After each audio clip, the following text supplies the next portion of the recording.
Mwanya w'amakuru avurwa ngaha mu gihugu c'Uburundi. Hari amakuru yihuta cane tugira tugaruke ko adushikiye kano kanya. Inyuma yaho leta zunze ubumwe za Amerika zivaniyeho ibihano zari zafatiye abategetsi ngaha mu gihugu c'Uburundi, leta canke ibihugu vya Bulaya vyovyo vyagumijeko bimwe mu bihano vyari vyafatiye bamwe mu bategetsi. Turaza kugaruka kw'idonido turabe ico ibihugu vya Bulaya bitangaje kubirabana n'ivyo bihano vyari vyafatiye bamwe mu bategetsi ngaha mu Burundi. Ivyo vyose bikaba vyari vyafashwe mu mwaka w'ibihumbi 2015 bivuye ku bibazo vya politike vyadutse mu mwaka w'ibihumbi 2015 kubera ikiringo ca gatatu ca Petero Nkurunziza kitavurwa ko rumwe. Bamwe bavuga ko ico kiringo arico yari yihagiye.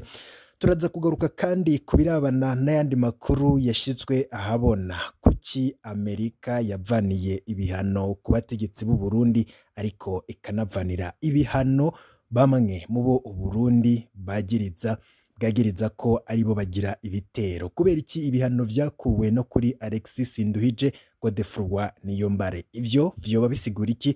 Ese koko abategetsi b'u Burundi bari bakwiye kwishimira ko ivyo bihano vyakuweko ndetse no kuri abo bantu batavurwa rumwe na leta ya CNDD-FDD? Ubwo Amerika ntizi ko leta y'u Burundi yasohoye imitahe yo gufata Alexis Sinduhije na Niyombare ndetse n'abandi. Ivyo turaza kubigaruka ko muri ano makuru turabe ico abantu bamwe n'abandi babona kuri ivyo bintu, ndetse benshi mu Barundi uvuye no ku mukuru w'igihugu batatahuye neza iyo ngingo ya Amerika kuko bo barakengurutse cane, yamara hari ivyinshi vyinyegeje inyuma, ndetse Amerika yo irazi ico yashaka gukora. Hari n'ayandi makuru atandukanye avurwa agarukwa ko mu bimenyesha makuru bitandukanye, ndetse n'avurwa ku mbuga ngurukana bumenyi n'ayandi tuba twakuye mu masoko yacu atandukanye. Ayo yose turatohoza nkayagushikiriza mw'idonido. Tutegerezwa gukora conyene no kuba warafyonze kuri sabone kugira dushize ko inkuru uraje uba mu bambere bashikirwa nazo. Sangwa ikaze rero ku banywanyi bacu tugiye kuyabana mwongera tuyatangurire kuri bino bihano vyagumijwe ko ku bategetsi ngaha mu gihugu c'u Burundi. Ivyo bihano bikaba vyagumijwe ko n'ubumwe bwa Bulaya. Umuryango w'ubumwe bwa Bulaya wagumije ko ibihano wafatiye abarundi bane kuva mu mwaka w'ibihumbi 2015.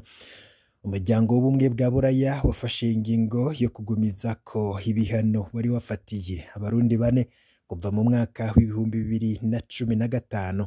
Muri abo bakaba barimwo, muri abo Barundi hakaba harimwo umushikiranganji w'intwaro yo hagati, umutekano, iterambere rusangi Ndirakobuca batazira Ndakugarika, Godefroid Bizimana ajejwe ibibazo vy'ingendo mu biro vy'umukuru w'igihugu, Leonard Ngendakumana yagirijwe n'uwo muryango kuba yari yemeye ko ari mu barongoye abagize ibitero vy'amagerenade mu gisagara ca Bujumbura hari mu mwaka w'ibihumbi 2015, hamwe rero n'umukozi w'iperereza yitwa Joseph Mathias Niyonzima batazira Kazungu.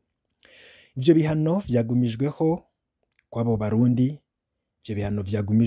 Barundi, bikaba bizoshika kuwa 31 Gitugutu mu mwaka w'ibihumbi 2022. Mu ngingo yafashwe n'inama nkuru y'uwo muryango w'ubumwe bwa Bulaya yabaye kuwa 18 Gitugutu umwaka w'ibihumbi 2021, imenyesha ko Ndirakobuca yagirizwa kuba yashimye gukoresha inguvu mu mwaka w'ibihumbi 2015 nk'inyicu z'ibibazo vya politike y'u Burundi mu gutanga amategeko ku rwego rw'igipolisi, aho hakoreshejwe inguvu zirengeye z'abariko biyamiriza ikiringo ca gatatu c'umuhisi Petero Nkurunziza. Ico gihe uyo mutegetsi yari umuhanuzi mwishikira mu biro vy'umukuru w'igihugu ajejwe ibibazo vy'igipolisi c'u Burundi. Kindi womenya nuko kugo rutonde haza kandi Godefroid Bizimana ajejwe ibibazo vy'ingendo z'umukuru w'igihugu c'u Burundi. uwo mutegetsi yahoze ari icegera c'umuyobozi mukuru w'igipolisi c'u Burundi yagirizwa n'ubumwe bwa Bulaya ko yaburabuje intwaro rusangi mu gufata ingingo zikomeye zatumye haba ugukoresha ingufu zirengeye ku bajejwe umutekano mu kubuza abariko biyamiriza ikiringo ca gatatu ca Petero nkuru nziza. Uyundi ni Ndakugarika, akaba yaragirijwe kuba yahisemwo kuba intambamyi mu bijanye no gutorera inyishu za politike, aho yifadikanije n'abagerageje guhirika ubutegetsi ku wa 13 Rusama umwaka w'ibihumbi 2015. Ikindi uwo yigeze kuba ajejwe ivy'ingendo mu biro vy'umukuru w'igihugu yagirizwa kuba yari yemereye ko ari mu bari hejuru mu bagiye barakora ibitero vya grenade mu Burundi.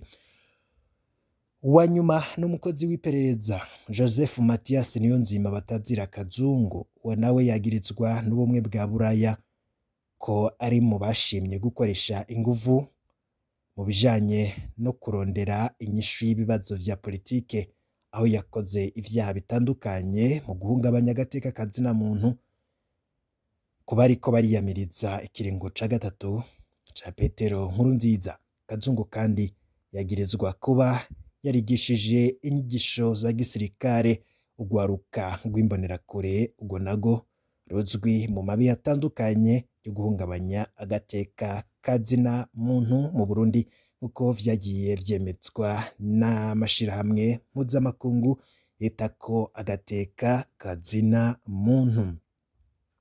Ivyo bibaye mu gihe leta zunze ubumwe za Amerika zari zafashe ingingo yo gukuraho ibihano bamwe mu bategetsi barimwo n'umushikiranganje wa mbere Alexis Bunyoni ndetse n'abandi. Gusa abantu bamwe n'abandi bagize ico bashikirije, ndetse abihwezi vya politike bati abanyamerika nibabareke bazoguma bayoboye isi kabisa, ubwenge bafise n'igitangaza.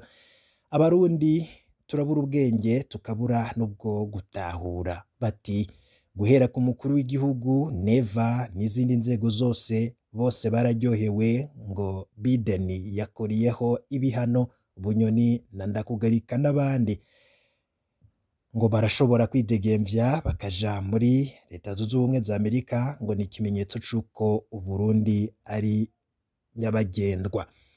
Ku muntu wese afise ubwenge arashobora kwibaza ibi bibazo bikurikira: kubera iki ibihano vyakowe no kuri Alexis Sinduhije na Godefroid Niyombare? Bakongera bati ubwo Amerika ntizi ko leta y'u Burundi yasohoye imitate yo gufata Alexis Sinduhije, Niyombare n'abandi.